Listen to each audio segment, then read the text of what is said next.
What's going on, guys? Shane here. Today I have a beginner's MMA crash course.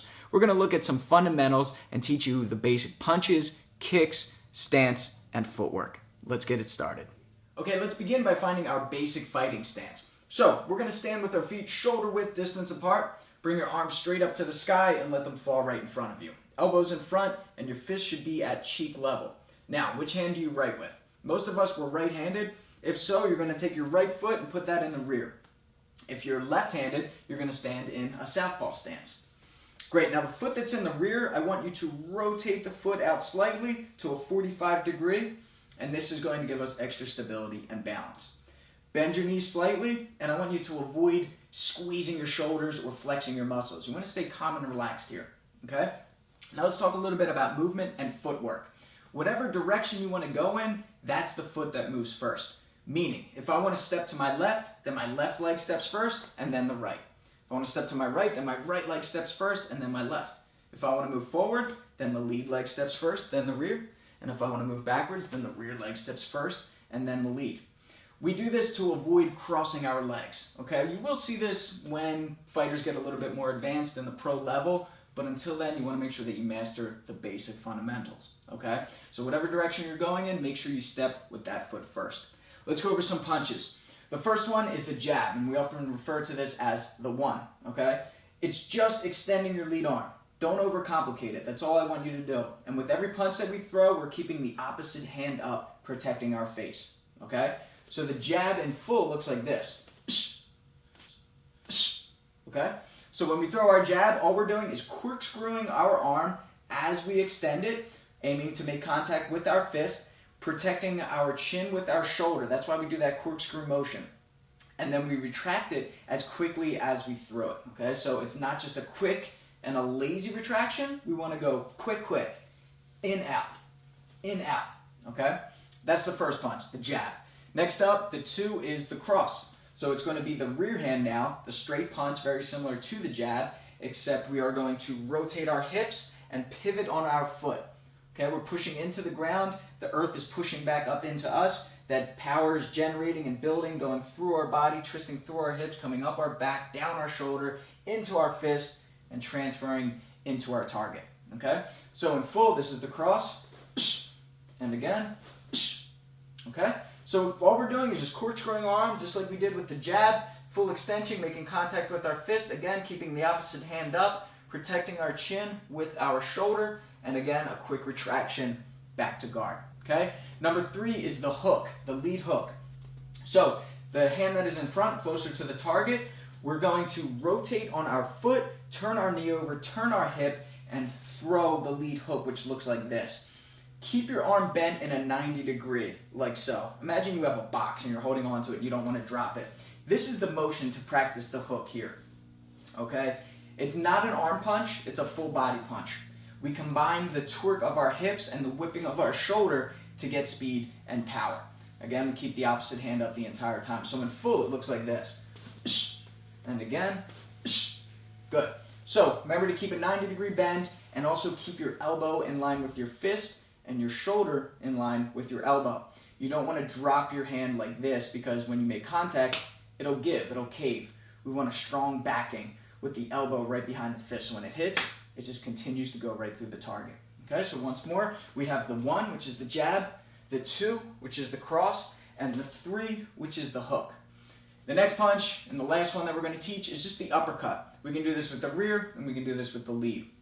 Similar to the hook, in that it keeps a 90 degree bend, we're going to do the same thing with the uppercut. It's a short range attack, and it's just to lift our opponent's head up and then follow up with more punches.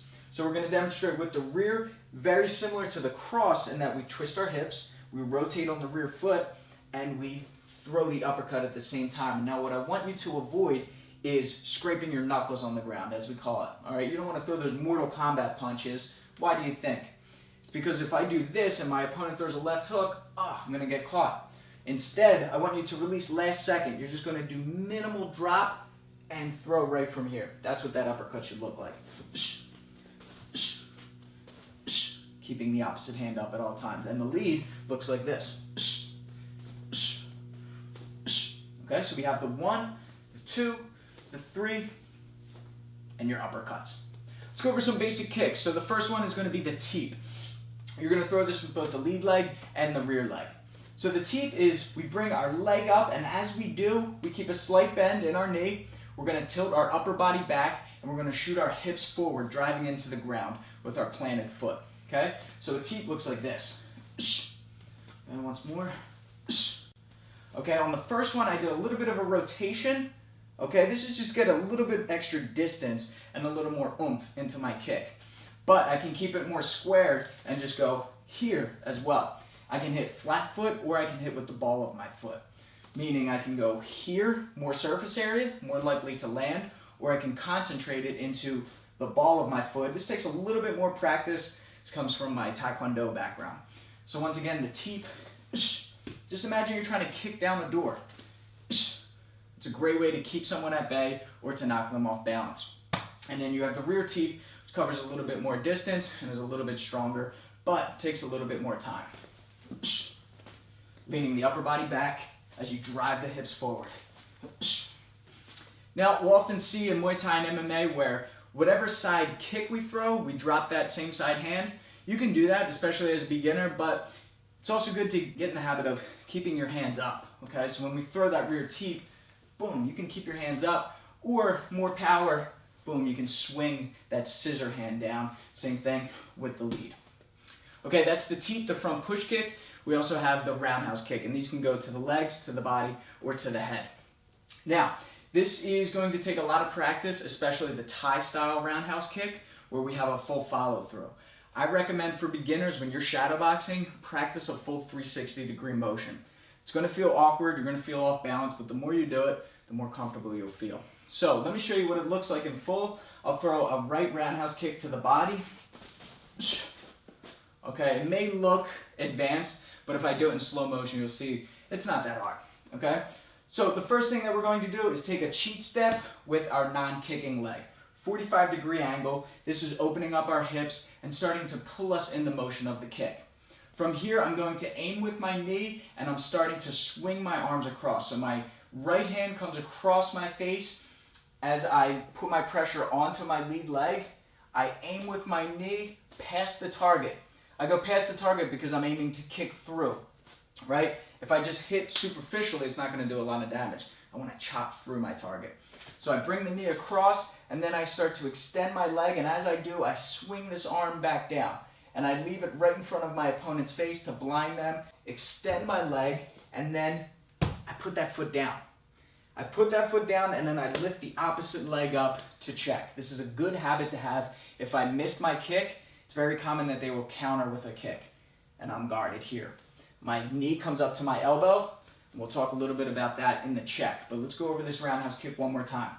So I take a cheat step, hand comes across, knee comes across, extend the leg for the kick, put that foot down, lift the opposite leg up for the check, and back to my guard. Okay? We talked a little bit about checking. So if someone throws a kick, we're going to lift our knee up at a 45-degree angle, flexing our toes up, bringing our knee to our elbow.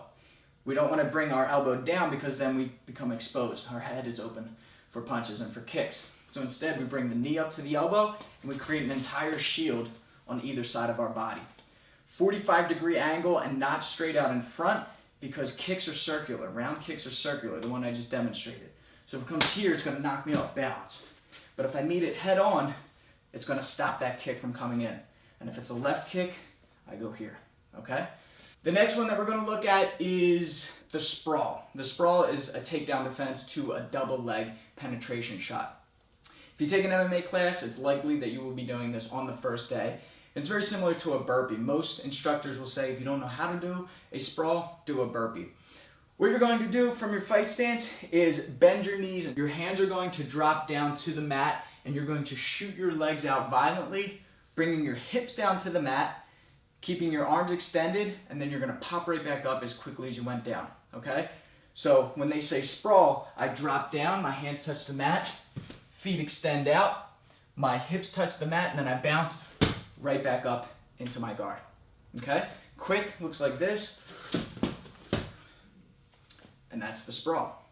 All right, guys, so hopefully this answers your question. This is just a couple of the basic techniques that you will need to know for an intro class in an MMA gym. Hopefully this helps. Alright guys, thanks for watching. So if you want to continue your training, we have a playlist that we put together for you right here. These are the videos that we've made over the years that are great for beginners and just really honing in on your skills. Make sure you subscribe to get the fight tips before your opponent does. Until then, I'm Shane with Fight Tips for the Underdogs.